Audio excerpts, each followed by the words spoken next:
Ok, alors, que veut-il prouver? Qu'on a vu dans le chapitre 18 que la Torah correspond structurellement au Ham Israël. Il avait rapporté des midrashim extraordinaires à ce sujet. Voilà. Ainsi que dans le chapitre 17-18. Voilà. Et donc, on voit que les patriarches faisaient déjà toute la Torah. Alors, on voit aussi que chaque patriarche est particularisé par l'accomplissement de certains commandements plutôt que d'autres. On voit Abraham, c'est la Mila. Voilà, Yaakov, c'est le guide anaché. Et donc, comment ça s'articule? Alors là, on a vu aussi que Yitzhak, c'est la Shrita. On a aussi échangé sur le fait que s'il n'y avait pas le don de la Torah, qu'est-ce que ça voulait dire la Torah avant?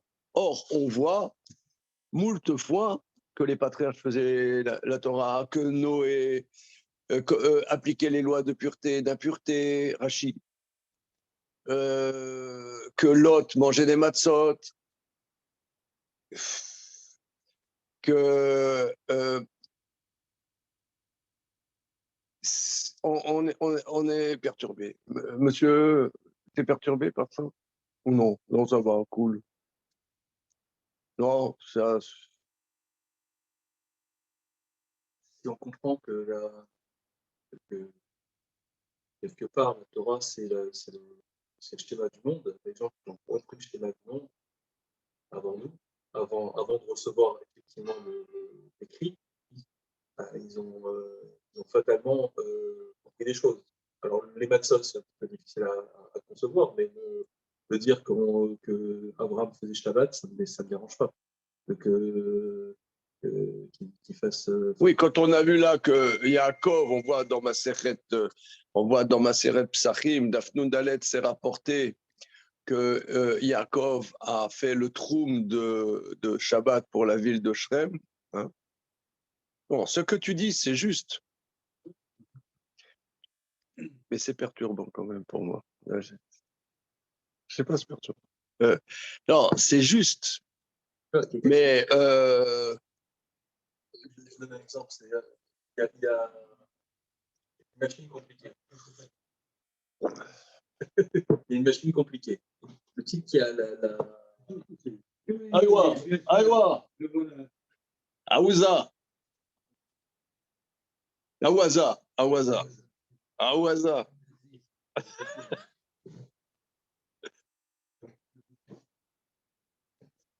C'est la dame Prout.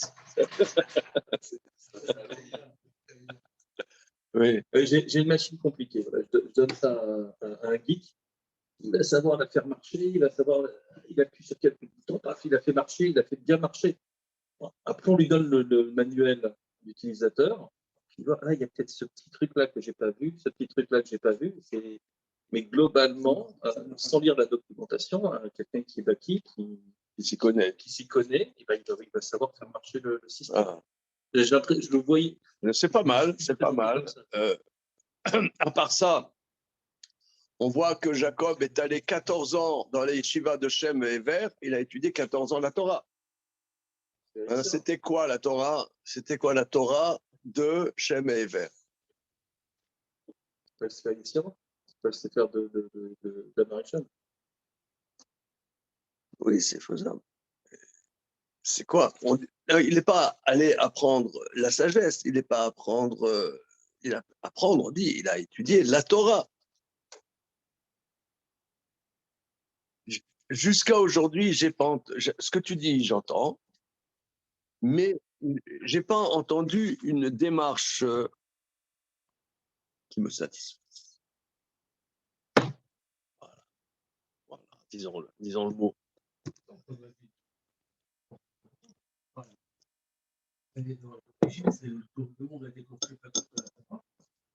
Bon, alors, moi, je ferme les livres, je vais me balader, je vais méditer sur les coquelicots et je vais trouver la Torah.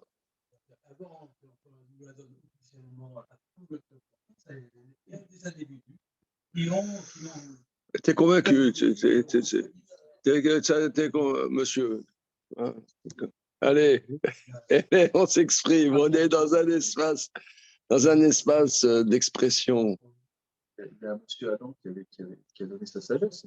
Adam Rishon, il a connu, il a eu contact avec Akadosh Baruch Hu de manière assez violente. Il a peut-être transmis ces informations-là, ces informations de Torah. C'est une Torah. Non, c'est les commandements de Noachid. Alors c'est autre chose, c'est pas la Torah. Les échanges qu'il a eu avec J'entends, ça passe. Si tu veux, si on n'est pas casse-pied, ça passe. Voilà.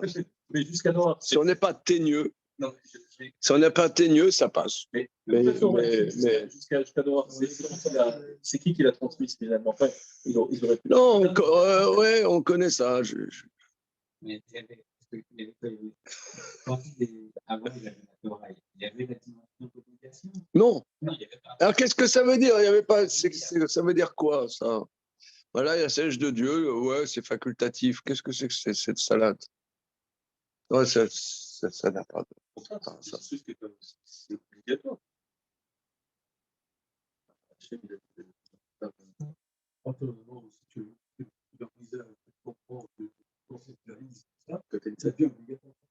Quand Hachem il a dit ne pas manger de Sadat, il n'y a pas Mita là, normalement. C'est une obligation. Non, mais là, c'était une obligation exprimée clairement. Et d'ailleurs, on apprend de là les 7 commandements de Noachid, on les apprend en allusion là-dedans, mais on n'apprend pas les 613 mitzvot. Il y a un flou qui n'est un flou qui n'est pas artistique. Voilà. Donc, non, mais ça va pas. Ça va pas. J'attends. J'attends. C'est clair que, par exemple, l'histoire de Tirsa, enfin, les filles de Tselophad, Ouais. n'ont apparu qu'au moment où les filles de Tselophad, elles se sont exprimées. Les lois d'Yerusha sur... D'accord. Donc, non, mais elles ont... Avant ça, même Moshe ne connaissait pas. Très bien. Voilà, c'est ça. Donc, il y a une Torah qui a... Il y a un chapitre du livre du document qui n'était pas écrit, et puis maintenant, on l'a écrit à ce moment-là. Bon, mais la Torah, ce n'est pas que écrit, c'est la parole d'Hachem. Une partie est écrite. Mais qu'est-ce que ça vous... Je ne sais pas. Bon, peut-être on aura des informations, peut-être on aura des allusions, peut-être on va voir. Alors, je reprends à la page Samech Aleph sur l'histoire que la Mila a été donnée à Abraham particulièrement. Donc, en haut, hein, la Varzé, Gilou, Chorme à Emet, et Perekama des Brachot. On a vu ça donc il y a 2 semaines, et la lecture du Maral va être percutante. Amar Rabbi Yochanan, Mishum Rabbi Shimon Bar Yochai. Miyom shebara Kadosh Baruch Hu et haolam lo haya adam shekaro Adon ad sheba Avram vekaro Adon. Shenemar vayomer Ado Shem bame eda ki rachel. Rabbi Yochanan dit au nom de Rabbi Shimon ben Yochai, depuis le jour où Dieu a créé le monde, il n'y avait pas un homme qui a appelé Dieu Adon, Seigneur, jusqu'à ce que vienne Abraham et l'a appelé Seigneur, Maître. Comme dit Vayomer Hachem Elohim, comment saurais-je que j'en prendrai possession? Alors, le Adon, il va expliquer qu'est-ce que ça veut dire. C'est vrai que quand on lit cette Gemara qui est célèbre, hein, quelqu'un, il a commencé le traité Brachot, il connaît cette Gemara. Bon, ça paraît, comment dire, un peu insipide, mais il va nous dire comme ça. Birou, Zal, Bechorma, nos maîtres ont expliqué dans leur science.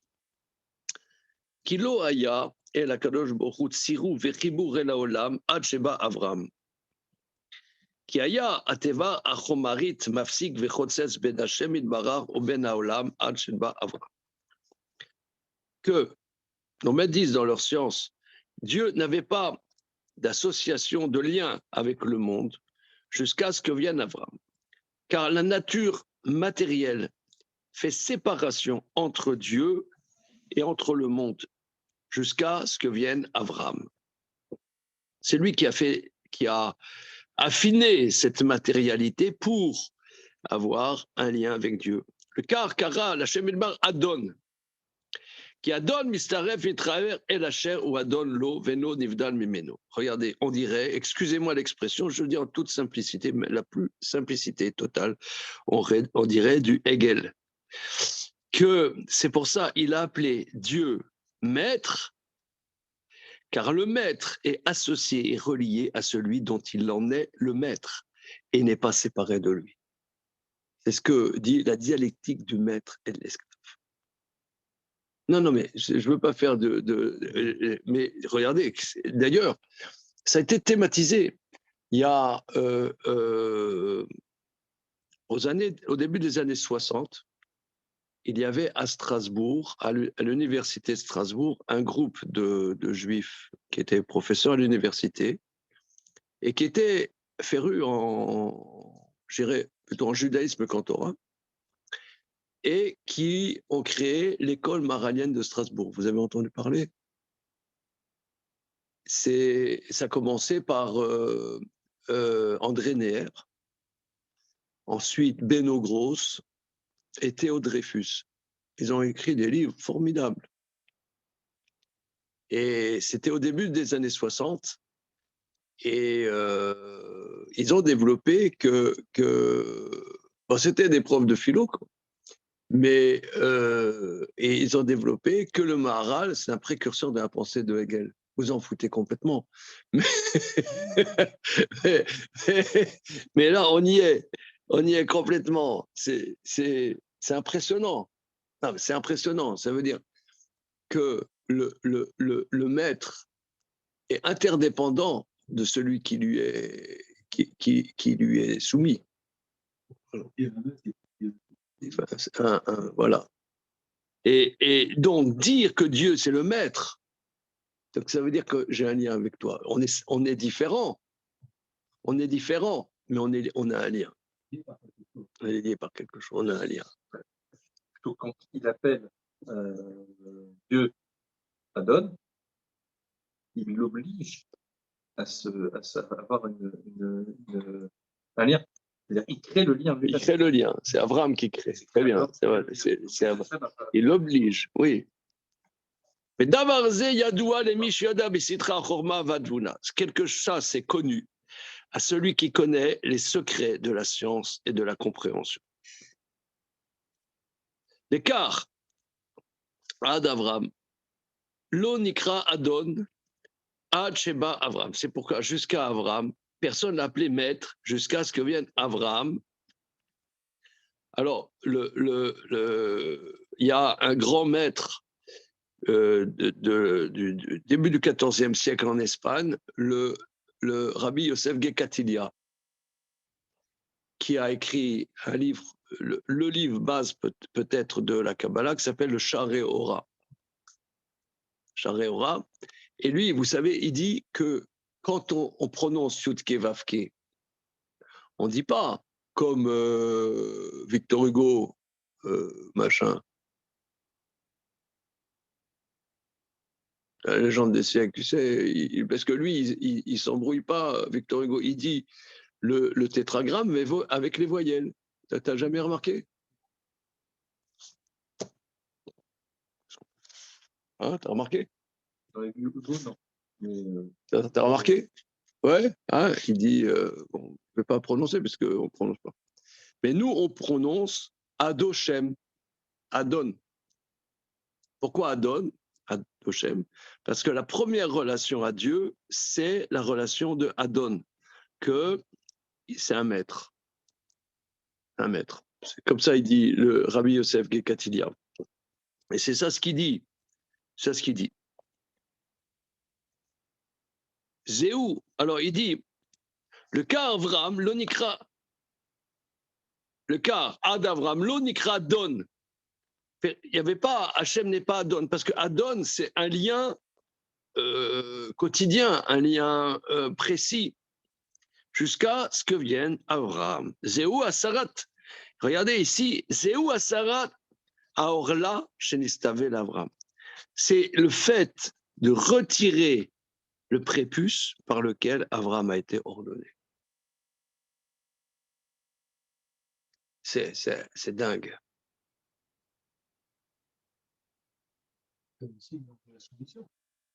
Et aussi d'enlever le trop-plein de sensualité, comme dit Rambam dans le Guide des Égarés.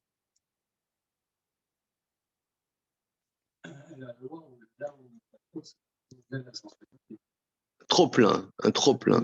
Voilà, un trop-plein. Voilà. Comment?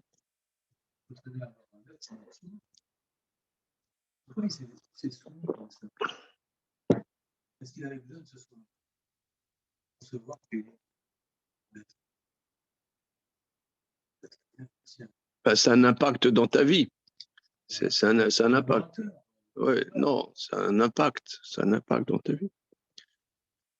Ok, regardez comme cette phrase, elle est puissante là. C'est quoi le fait que Dieu est Adon?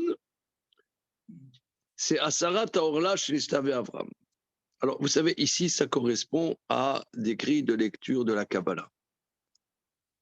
Que la dimension de Malchut, c'est-à-dire Malchut, c'est la dimension de présence dans le monde, eh bien, c'est la dimension d'Adnout. Le nom Adoshem, c'est la dimension c'est la dimension du pouvoir, c'est la dimension de la réalité première du monde.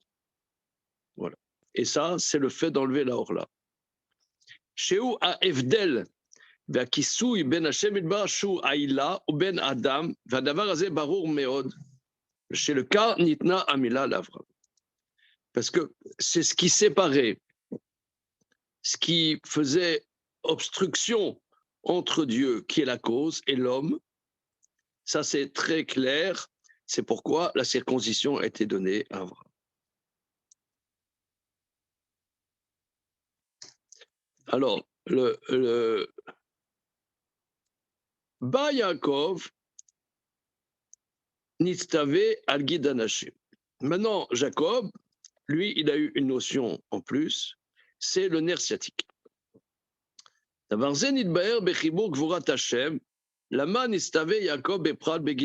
avons expliqué dans le livre Gvurat Hashem pourquoi Yaakov particulièrement a été ordonné dans le nerf sciatique.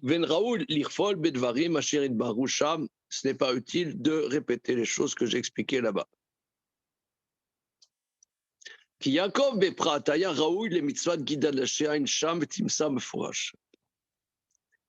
Jacob particulièrement, ça lui revenait le commandement du nerf sciatique. Voir là-bas, c'est explicite. C'est bizarre parce que parfois, ça ne dérange pas de répéter des choses mot à mot. Hein. Non, je ne me souviens pas du tout ce qu'il dit à ce sujet. Pour jeter un coup d'œil.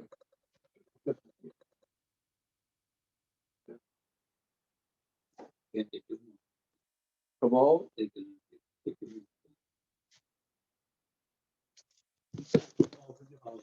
Dans une seconde.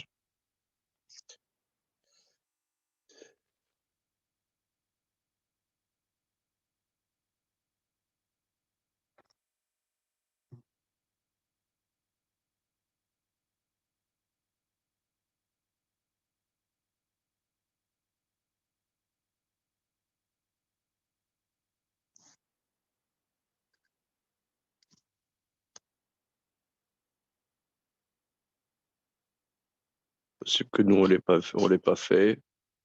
On est dans le chapitre 40 du Gvorot.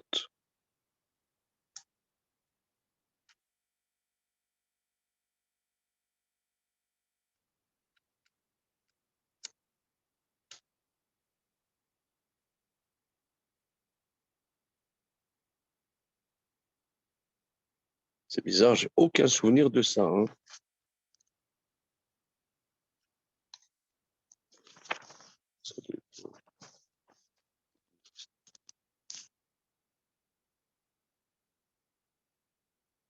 J'ai une bête.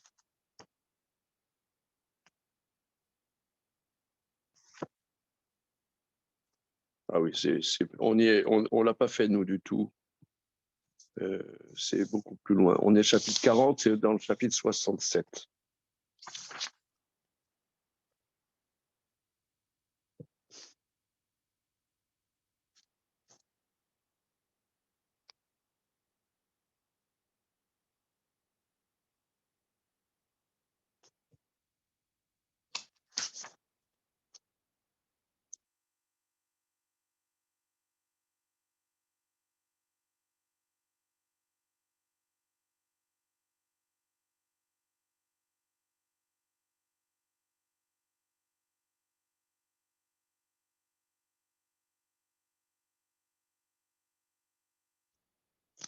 C'est pas. Ok, on va continuer. Oui, tu voulais dire.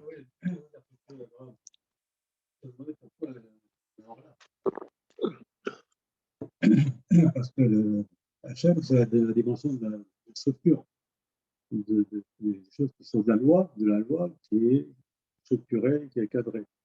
La sensualité est quand même importante. Elle n'est pas cadrée, elle est exponentielle, elle est incontrôlable. De côté, ce qui est contrôlé, ce qui contrôle et ce qui est contrôlé, la loi est donc il faut effectivement introduire la loi en lui en s'attaquant, enfin en touchant, en intervenant au niveau de ce qui est incontrôlé. Voilà, Cet endroit-là, c'est l'homme, c'est très bien ce qui se passe. L'homme, il déborde, il est en proie à la sensualité et il ne se maintient plus. Donc, il est intervenu là, la chef lui a dit d'intervenir là où, justement, voilà, il cadre, il y a une structure qui s'installe en lui. Et les sages disent qu'il faisait toute la Torah, sauf la circoncision qui lui a été ordonnée par contre. Oui. Donc voilà. Il fallait que ça soit ordonné pour que. Alors continuons. Jacob et Prat. Alors, il dit, je vais rien dire là-dessus, mais il va le dire quand même. C'est un. Ouais. Ah, tu sais, il m'arrive un truc, je te dis pas. Non, on dit en français comme ça, tu sais, je te dis pas. Ouais, je vais te le dire. Ouais. Et donc, Jacob Avinou, ouais, lui, ça lui revient. Le nerf sciatique, je te dis pas. Mais bah, il va le dire. Moi, je voudrais bien savoir. Alors, qui Jacob et Prat, aya Raoul et mitzvah gedaché, ein shamer, klala davar. Raoul aya Jacob liot mitsuve be mitzvazot. Principe général, donc il va essayer de résumer peut-être que c'était légitime que Jacob soit enjoint par cette mitzvah précisément, qui a guide chez ala yerer, chez rachok me madregata Adam ou me malat kedushato shel Yaakov. ובשביל כך לא יכול לא אמר ליעקב. כי אדם הוא נברא בצלם אלוקים בפרט ליעקב, היה לו מעלת הצלם הזה, חוץ מן הירך, שהוא רחוק מן הצלם, כמו שדיברנו בחיבור גבורת השם, אין שם. ומפני כי היה ליעקב בפרט מעלת הצלם, אשר צורתו חקוקה בכיסא הכבוד, כמו שדיברנו שם באריכות, לכך לא היה יכול לא, כי אם בגיד אנשים. Alors, reprenons. Car le nerf qui est à la hanche est loin de la dimension spécifique de l'homme et de la sainteté de sainteté de Jacob. Parce que Jacob représente le Tselem Elohim, l'homme qui est créé Tselem Elohim. Maintenant, relisons Lévinas entre la poire et le fromage. Ouais.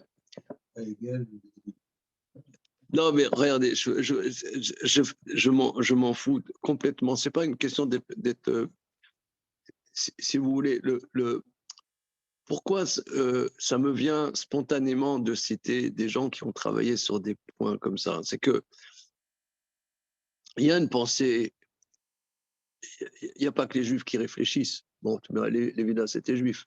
Mais il n'y a pas que les Juifs qui réfléchissent. Maintenant, la pensée générale, c'est pas la Torah. C'est deux choses différentes. Mais lorsqu'on touche des points subtils, c'est sûr qu'on va toucher des points qui ont été travaillés par une pensée générale qu'on peut trouver qui n'est pas de la Torah. C'est comment dire, c'est pas la même chose. Justement, la Torah, c'est des ordres, c'est des choses, comme on voit la Brit Mila, c'est quelque chose qui va nous enlever la Orla. Un penseur, il va jamais te dire, justement, le penseur qui pense par lui-même, il dit au contraire, il faut garder son prépuce. Puisque lui, il pense par lui-même. Mais nous, on ne pense pas par nous-mêmes. Nous, on rentre dans la Torah. Mais la Torah, c'est la structure du monde, comme tu as dit, Franck. Donc, c'est la structure du monde. Donc, ça touche une dimension qui est universelle.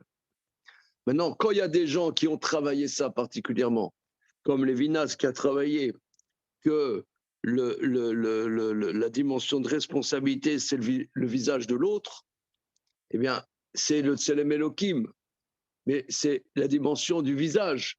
Mais la hanche, elle est loin du visage, c'est ça ce qu'il dit. La hanche, c'est comment ça s'articule dans la réalité. Tu as le visage, mais d'accord, mais comment ça s'articule? La hanche, c'est l'articulation de ce qui fait marcher sur Terre. Et ça, c'est loin. Alors, il dit, qui Adam, univra Betselem Elohim, l'homme est créé Betselem Elohim. Ou Beprat, les Yaakov, particulièrement Jacob, il avait ces dimensions du Tselem, sauf la cuisse, qui est loin du visage, comme nous avons expliqué là-bas, donc c'est à la fin du Gvurot Hashem. Au mépli qui aya les Jacob et prendre malat Tselem, du fait que Jacob avait particulièrement cette grandeur du visage de Dieu, dont le visage était taillé dans le trône céleste, comme nous avons expliqué. Le cas loya yachol, l'eau, le seul lieu où l'ange qui s'oppose au Tselem Elohim, le seul lieu où quelque part l'ange a eu une prise, c'est au nerf sciatique. Ein Sham Timsal Varim Godolim.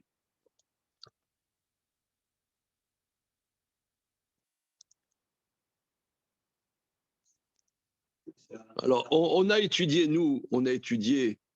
dans le livre de Shmuel que le nerf sciatique aussi représente le tamchim d'oreille. Les kabbalistes disent, Ramban sur le verset du nerf sciatique, il dit tamchim d'oreille.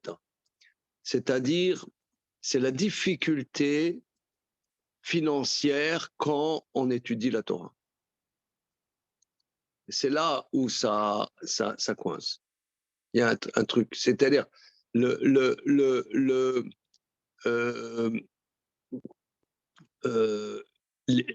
jambe, c'est ce que nous permet évidemment de tenir debout et d'avancer. Et quelqu'un qui veut vivre ces dimensions du Tselem Elohim, il y a un déphasage, il y a une difficulté. Voilà. Ouais. Voilà. Voilà. Alors, et le Mashiach, un des fonctions du Mashiach, c'est de réparer ça, de réparer ce point-là. Mais tant qu'il n'y a pas le Mashiach, il y a un certain déséquilibre, il y a un malaise. C'est juste à côté. C'est pas la même chose, mais c'est à côté. Et là, voilà. Non, l'assise dans le monde. C'est-à-dire que quelqu'un, il dit, moi, je comprends pas, excuse-moi, hein, c'est des choses qu'on est concerné, mais c'est le sujet. Parce que quand on l'a étudié beaucoup dans le livre de Shmuel, un passage précis là-dessus, parce que quelqu'un qui étudie la Torah, il se sent un peu à côté de la plaque, en particulier au niveau financier, où ça crée des déséquilibres. Ça crée des déséquilibres. Il se dit, moi, je ne sais pas me débrouiller, etc. Comment je pourrais faire? Mais il ne faut pas croire que c'est un problème individuel, c'est un problème structurel. Que la fonction du Meller Israël est que de positionner justement de positionner le pouvoir temporel à donner la possibilité à l'étude de la Torah. C'est ça sa fonction. Comment on le sait? Parce que quand le roi Shaoul, il n'était pas roi, il arrivait chez le prophète Shmuel, Shmuel lui a donné une hanche à manger. Et alors, on a creusé, et le Zohar, il dit, c'était pour lui dire, tu vas être roi, et c'est ça la fonction du roi, de remettre à sa place qu'il n'y ait pas ce déphasage. D'ailleurs, on peut remarquer qu'en Israël, le gouvernement israélien est tout le temps je cherche le mot, obsédé par le fait de couper les subventions pour ceux qui étudient la Torah. Ils sont, c'est à cause des gens qui étudient la Torah qu'il y a des problèmes en Israël. C'est une vulgate comme ça. D'ailleurs, au départ, quand Bibi Netanyahou a commencé à être Premier ministre, première chose qu'il a faite, c'est couper les subventions pour ceux qui étudient la Torah. Après, il s'est repris. Après, il a mûri. Mais au départ, c'était dans son programme. Alors, je parle dans les années 2006, par là, hein, 2005, 2006. Et après il a atterri. Mais le gouvernement actuel est obsédé par ça. Obsédé. Sérieux. Ouais. Mais c'est un problème très profond de la Torah, le fric. Ça veut dire, quand quelqu'un étudie la Torah, il le perçoit comme ça, que oh là là, c'est mal foutu, hein? C'est mal foutu. Alors on croit que c'est un problème perso, tu vois? On croit que c'est parce que bon, je sais pas bien me débrouiller, tu vois? Et non, c'est structurel. C'est ça le nerf sciatique. Ouais, c'est par rapport à ça. Structurel, c'est un problème que le monde est encore pas mûr, encore pas mature pour voir la place centrale de l'étude de la Torah, quoi. Bon, ok, continuons. Klada Davar, principe général. Qui a mitzvot, chez les stavés, kol echad ve'echad, aïta a mitzvah shayechet ou mityacheset elav. Principe général, que les commandements sur lesquels les patriarches ont été ordonnés, chacun est la mitzvah qui le spécifie. Le car, aya raoui shetinaten lo a mitzvah azot beprat. C'est pour ça, c'était légitime que lui soit donné ce commandement particulièrement. Mais ata ou Sarah Ashela Arishona. Maintenant, on a enlevé la première question. Kivan shelo nistave Abraham klal bechol haTorah veYakov gamkel lo nistave bechol haTorah lama nitnu lo mitzvot pratiot. Alors maintenant, on a enlevé la première question, puisqu'Abraham n'a pas été ordonné dans la Torah, ainsi que Jacob. Pourquoi ont-ils été ordonnés dans certains commandements? Qui davarze ou les siba sheruim lahem otam a mitzvot pratiot. Parce que ces mitzvot particulières correspondaient à leur démarche. Et Kivan Sheshayar Lahem a mitzvot nistavu bahem, étant donné que ces mitzvot leur correspondaient, ils ont été ordonnés. Alors là, si vous voulez, là, c'est une phrase très, très, très intéressante. C'est du fait que ça correspondait à leur démarche, à leur investissement dans leur existence, c'est pour ça qu'ils ont été ordonnés. Donc, ça va aussi dans la démarche générale qu'il a, lui, que Israël a une disposition particulière à la Torah, c'est pour ça qu'ils sont ordonnés à la Torah. Donc, il y a un jeu subtil entre une disposition, parce que tu pourrais croire que les commandements ont un côté arbitraire. Non, s'ils s'imposent à toi, c'est que quelque part, ils correspondent à ta démarche. Ouais, on a étudié avec Oui. Récemment, alors, c'était avant de recevoir la Torah, t'es juif.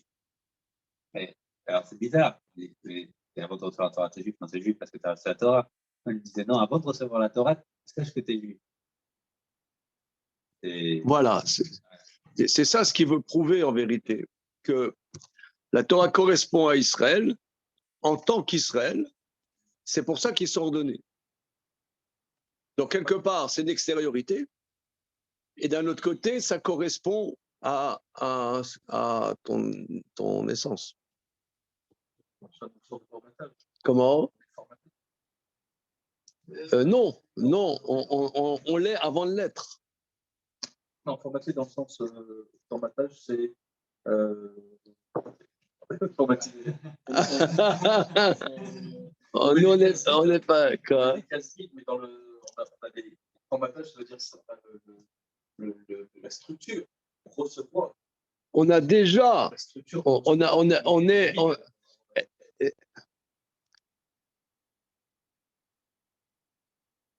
c'est parce que la Torah nous correspond profondément, essentiellement, qu'on est ordonné par elle. On pourrait penser que c'est ce que j'entends par format, c'est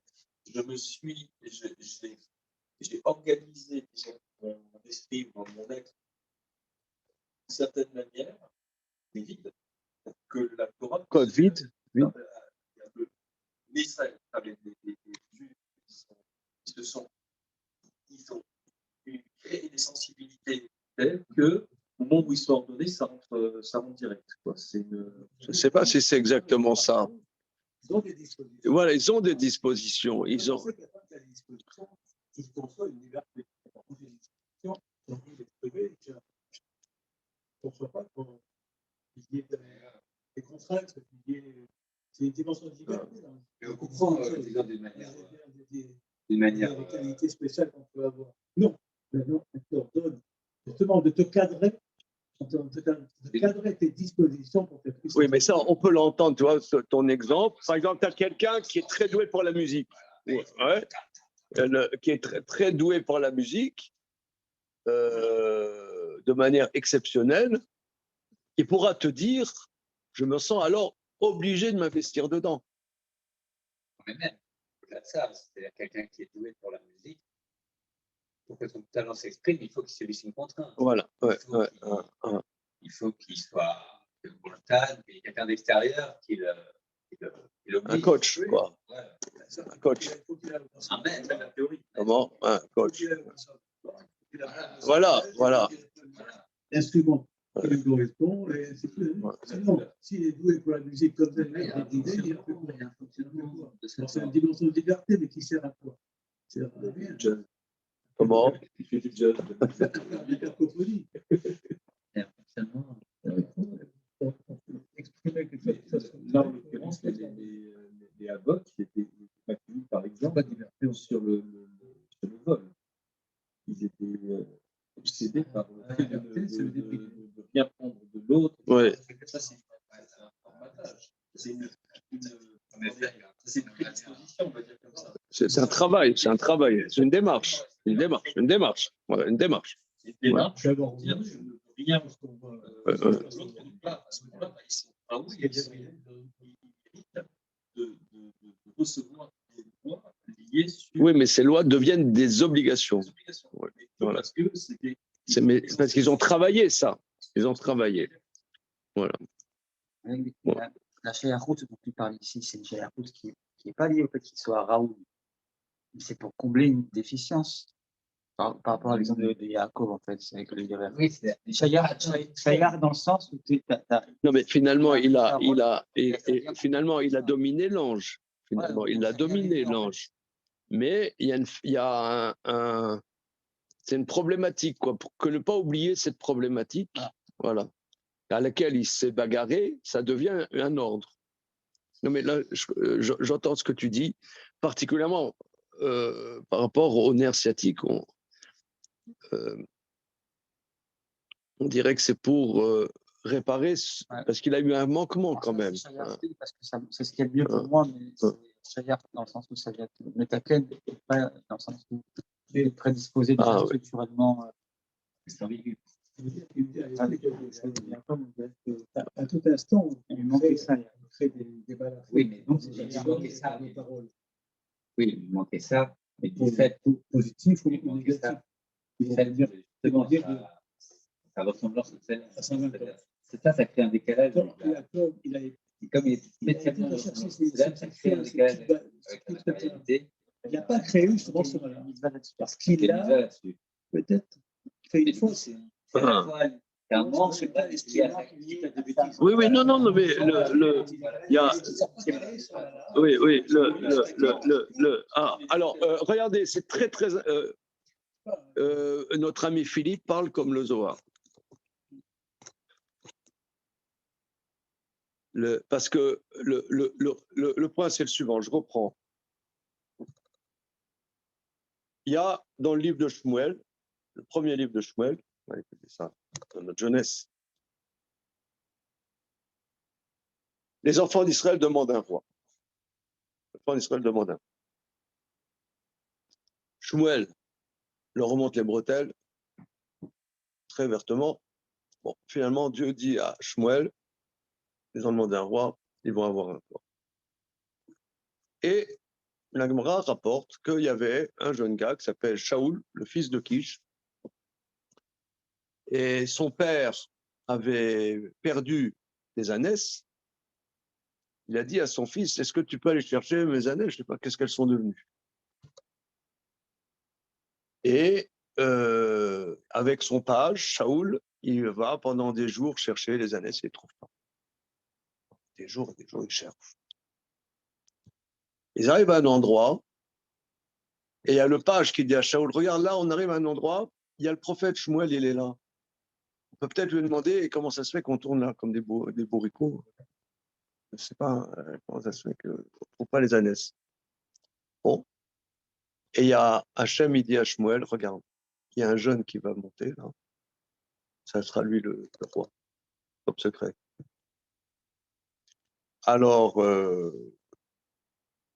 Shmuel était là, ils ont fait un korban shlamim, parce qu'il n'y avait pas le tabernacle, donc on avait le droit de faire des korban à n'importe quel endroit.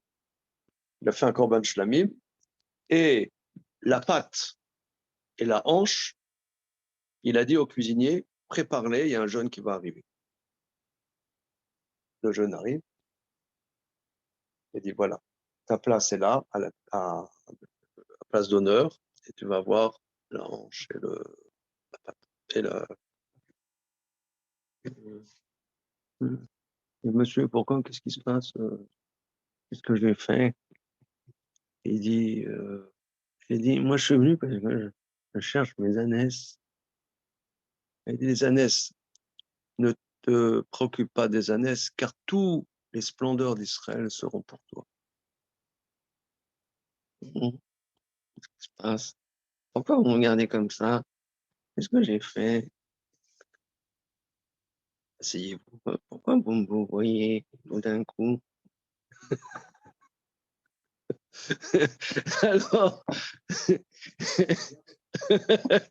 alors, Fernand Reynaud dans le rôle, Fernand Reynaud dans le rôle de Shaoul. alors, et alors la Gemara analyse Café dans ma Masechet Avodah Zarah. C'est quoi cette hanche? Et ça s'est développé dans le Zohar, que la hanche et la patte, c'est la réparation de cette faute. Et alors, quand on a travaillé ça, j'ai cherché des commentaires, ils expliquent pourquoi il y a eu ce déphasage chez Jacob. Pourquoi Jacob, qui est Betselem Elohim, pourquoi il a eu finalement cet ange qui s'est attaqué à lui? Et la réponse auquel tu intuitionnes, la réponse, c'est qu'il était 22 ans chez Lavan. Et il a bossé. Et quelque part, il s'est déconnecté de. Même si, quand il a bossé, il a construit sa famille. Il a construit les 12 tribus. Il a fait des choses fondamentales. Il a construit le futur peuple juif, le peuple d'Israël. Mais quelque part, il s'est déconnecté de son étude où il était chez Shem et Ver, et il était déphasé. Son investissement dans la Parnassa l'a déphasé, et que c'était une faute quelque part. Voilà.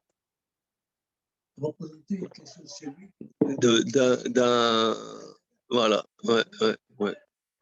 Bien que il a construit le peuple d'Israël, mais une fois j'ai entendu que quand Jacob, donc il est parti de la terre de Canaan, et avant d'aller à Haran pour se marier, il est allé 14 ans dans les Shiva de Shem Ve'Ever. Il arrive à l'endroit au mont Moria, où il s'endort, il fait un rêve, il voit l'échelle de Jacob.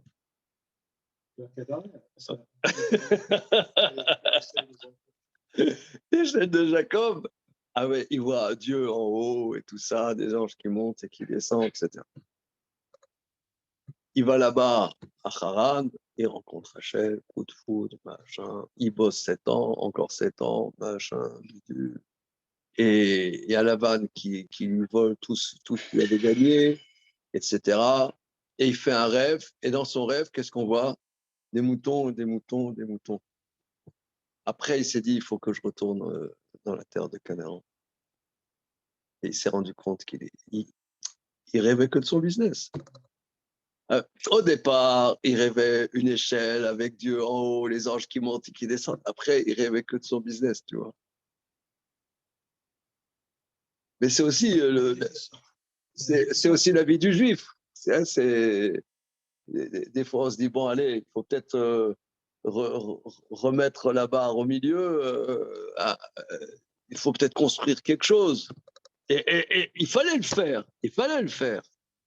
Mais il y a des effets secondaires. Les effets secondaires, c'est qu'il s'est déconnecté. Voilà. Et ça, c'est les commentateurs du Zohar qui expliquent ça. On voit qu'ils faisaient des rêves. Ah, dans Parashat Vayetse. Et comment?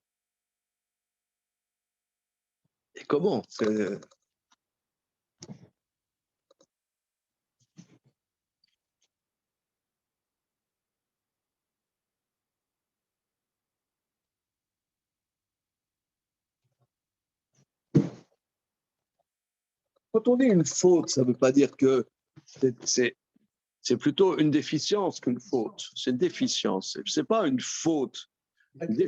Voilà. Très, très bien. Ça, ce que toi, tu dis, c'est même les mots du Zohar. Alors, une seconde.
Vayomer Elai Malach Elokim Bachalom Yaakov Vayomer Hineni Vayomer Sana Enecha Ore Kol Atudim Baolim Alatson Akudim Nekudim Prudim Kiraiti et Kol Asher Laban Ose.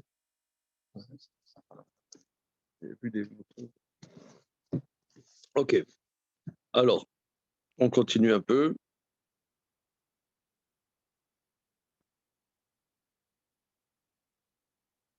Perek Esrim.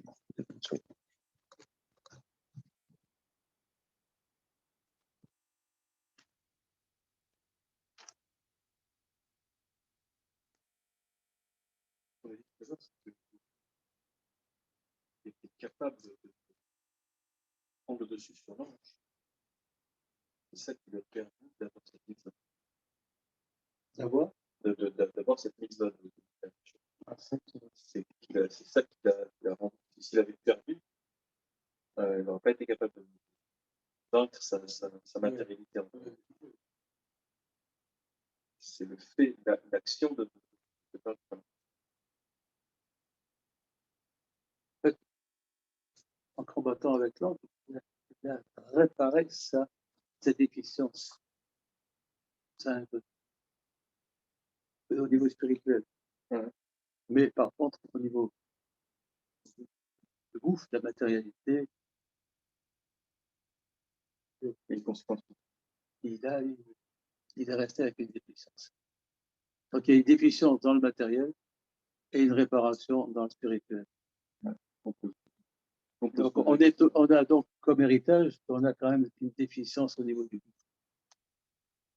fragilité. La conséquence, c'est de ne pas. Mais par contre, oui. Alors que lui, là, c'était frappé. Alors, nous avons déjà expliqué la première question. Deuxième question.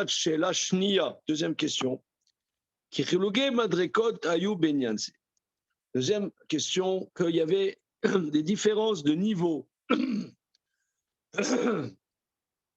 Qu'Avram aya mekayem kol haTorah kula al pi dat chachamim asher en lazuz mekabalatam vechormatam. Avram accomplissait tous les commandements de la Torah selon l'opinion de nos maîtres, de laquelle nous ne bougerons pas de leur transmission et de leur science. Voilà. Quoi? En quoi? Non, je sais pas, il a Ah. pas réponse pour l'instant. Oui. Alors, non, c'est pas son, j'ai pas l'impression que c'est son problème. Son problème, c'est la différence. Pourquoi Abraham faisait toute la Torah et pourquoi on ne voit pas que Jacob a fait toute la Torah, puisque Jacob a épousé 2 sœurs. C'est ça son problème. Soit c'est total, ça c'est pas total. Pourquoi là il fait toute la Torah, l'autre ne fait pas toute la Torah? Tu vois, c'est ça plutôt son problème. Mais ici, il dit quand même des mots intéressants. Selon leur tradition et leur science. C'est 2 choses différentes. C'est-à-dire qu'il y a une tradition, mais qui correspond à une science précise, une connaissance des choses.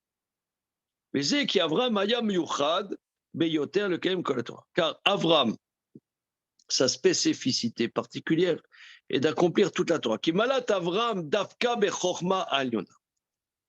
Car le niveau d'Avram était collé dans la science supérieure.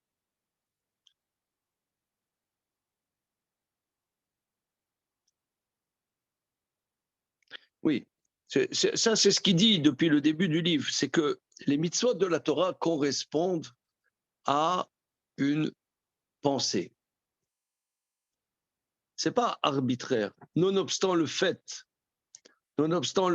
que ce soit des ordres, mais cela correspond à une pensée. Non, parce que tu pourrais dire que c'est arbitraire, mais ce n'est pas arbitraire. Voilà, ça c'est ce qu'il défend chapitre après chapitre. Ça, c'est intéressant, parce que l'arbitraire, Tu vois, nous tu vois, par exemple, quand ça, pas tout le monde est d'accord avec ça. Non, je parle dans le monde juif.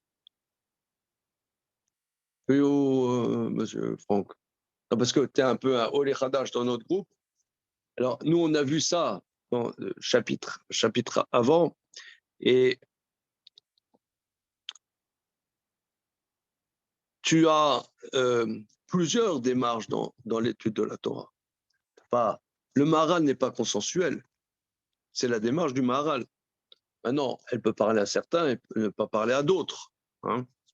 Mais ce n'est pas la seule démarche. Il y en a qui vont dire que non.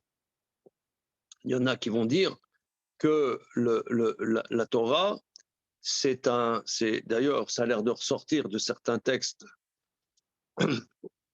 dans Maseret Brachot, que la Torah, c'est un décret. Kadosh Baruch Hu a décrété. Les Chukim, il n'y a pas à chercher d'explication.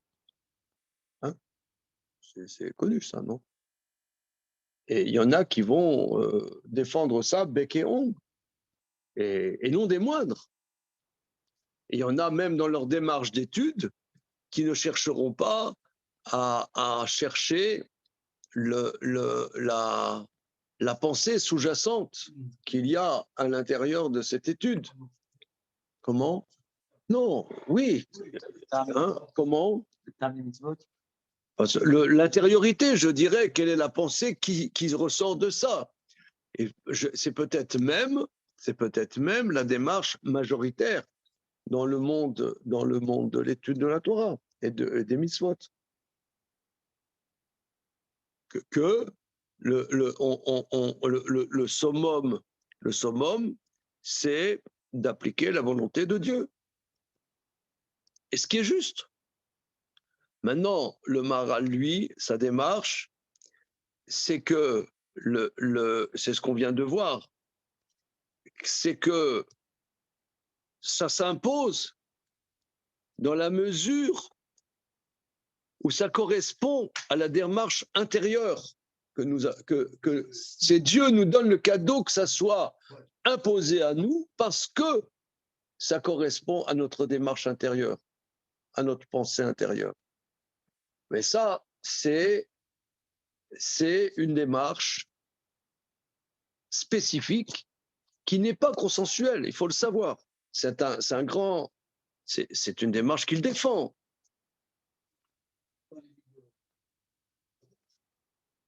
c'est la volonté de Dieu qui est présent. Il n'y a pas de pensée. C'est en réalité, tu transformes la Torah en arbitraire. Dans la mesure où tu n'as pas, ne rentre pas dans une pensée, une exploration de la pensée d'Hachem, en fait, tu transformes la Torah en arbitraire. Parce qu'il n'y a pas. Oui. Tu appliques. Maintenant, si tu veux,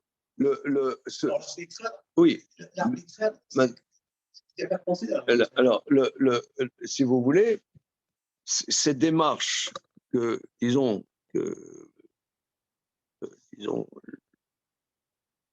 développée avec quelques nuances différentes chez mon maître Rav Abitbol. Rav Abitbol, il est, je dirais, entre le guide des égarés et le Maharal, mais plus guide des égarés. Voilà. Moi, je n'ai pas,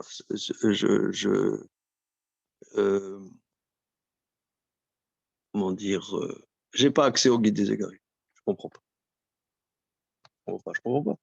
J'insiste pas. Je comprends pas. Je me sens plus d'affinité dans cette démarche qu'il nous a enseigné, hein, que l'on voit ici.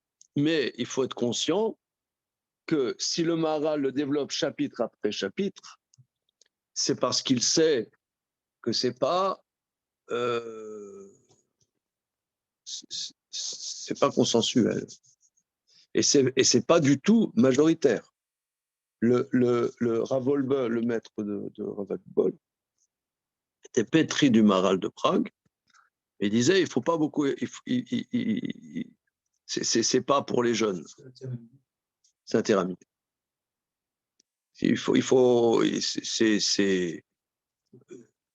Voilà, c'est pas pour tout. On en a conscience. On a conscience, hein. Bah,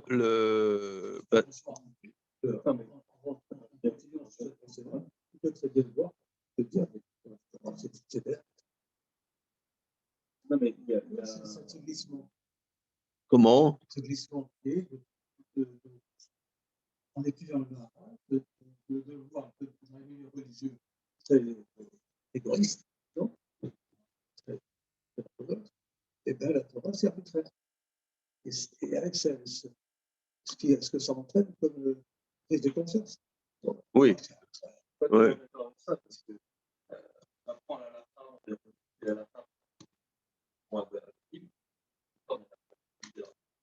Et une fois qu'on a étudié à la fin, après on peut prendre du recul pour dire. On peut. Oui, mais. Damien du génie de la musique, à qui on va lui imposer de faire des gammes. Lui, il n'a jamais fait de gamme, il va prendre ça comme il a appris. Après, c'est un bon élève, il va le faire, et pour lui, c'est un prof. Et après, une fois qu'il a fait. Oui, mais non, mais même ça, c'est pas. Même ça, dans le fond, c'est pas consensuel. D'ailleurs, il l'a dit au début du livre. Il a dit parce que l'Agmara dit que la Torah, ça a été donné comme un joug et pas berachamim, pas rachamim. Quand Rambam, à la fin du Guide des Égarés, chapitre après chapitre, va donner des Ta'amei mitzvot, il dit, Rambam, c'est un débat dans le Talmud, mais moi je tranche la halakha que les mitzvot ont une explication. Et c'est une marloquette dans la Gemara. Il le dit, Rambam.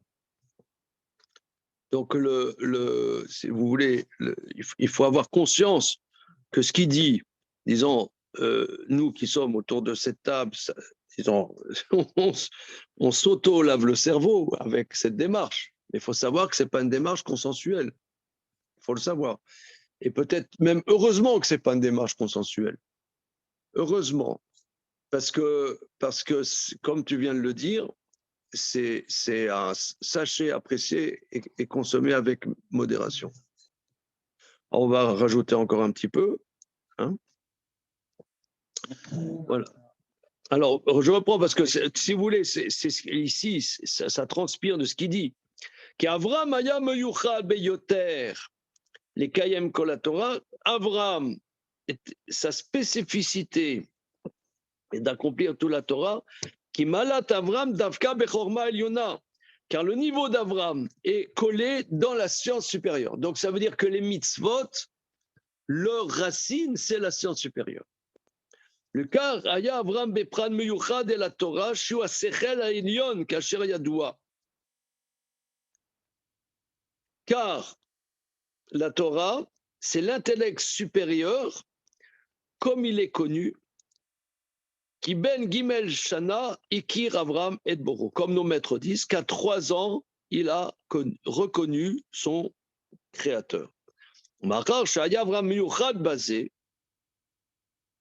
Étant donné qu'Avram, c'était sa spécificité. Loken Yitzhak ve Yaakov. C'est pas comme Yitzhak et Yaakov. Rak kiblou, mais Avram. Ils ont reçu d'Avram. Regardez, j'ai lu quelque chose Shabbat, très intéressant. On peut penser à ça. Il y a un livre, il y a 2 livres très très intéressants sur une série. Je vous conseille.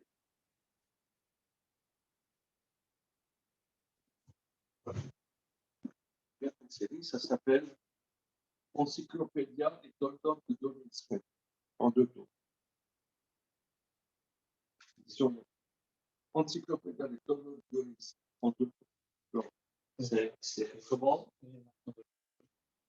C'est les géonymes jusqu'au Et alors, c'est il, il donne des vignettes sur chaque trame et il y a beaucoup de dans les anciennes calculs pour aller voir, il pleuve, c'est maître, fait des problématiques comme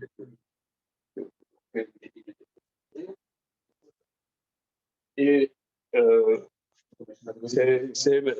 quand je fais la sieste de Shabbat, je lis ça. C'est comme chez Magdolim, mais beaucoup plus récent et avec plus de détails. Alors, j'ai vu hier qu'il y avait un chacham qui était en Provence fin vers 1350 à Avignon. Voilà. Avignon, Tarascon. Aujourd'hui, tu vois, là-bas, t'as rien de Torah, quoi. Mais c'était, il y avait des Gdoléolam qui étaient là-bas en 1350. Bon. Et alors, c'était quelqu'un qui était 150 ans après Maïmonide, et il voulait rencontrer les descendants de Maïmonide pour avoir des éclairages sur la science de Maïmonide. Il est allé en Égypte en 1350, tu vois, Steve. Ouais, il est allé là-bas en Égypte pour rencontrer les descendants parce que après, c'est devenu un peu une dynastie. Les descendants de Rambam, c'était les grands maîtres d'Égypte. Donc, il a rencontré les arrière-petits-fils de Rambam, arrière et arrière-petit-fils. Il dit, c'est des Gdoléador. Alors, en Chokhma, 0. Ça les intéresse pas. Il a fait le voyage, il dit pour rien. Chokhma, ouais. Bon. Il a dit 0. Halakha, top. Halakha, il a dit, c'est les Gdoléador en Halakha, mais alors, en philo, c'est alors 0, il dit. Mais alors, il a fait le voyage pour rien. C'est excellent, non? Mais mais c'est très intéressant.